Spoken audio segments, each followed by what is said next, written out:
Les contrats de maintenance ascenseur sont encadrés par une réglementation.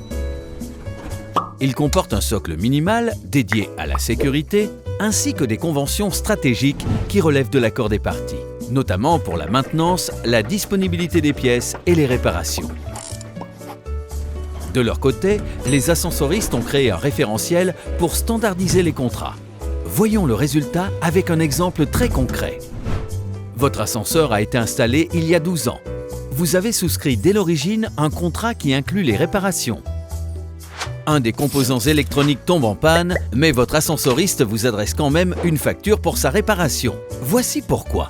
Au chapitre Disponibilité des pièces de rechange, votre contrat stipule que ce composant est considéré vétuste au-delà de 10 ans. Un peu plus loin, au chapitre Exclusion, il est indiqué que les réparations des composants vétustes sont à la charge du propriétaire. Et ce principe vaut pour toutes les pièces de l'ascenseur. C'est ici qu'il y a un problème. Les exclusions sont automatiques, vous n'en êtes jamais informé. Le prix du contrat continue d'augmenter, et ce, même si le composant reste disponible.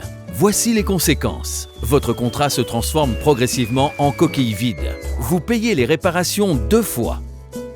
Votre ascensoriste est en situation de conflit d'intérêts car il peut tirer profit d'un manque d'entretien. C'est là que nous intervenons, en proposant aux propriétaires d'ascenseurs d'expertiser leur situation et leur contrat. Nous étudions de nouvelles conventions avec une approche professionnelle et sur mesure afin d'améliorer leur maîtrise économique, technique et réglementaire.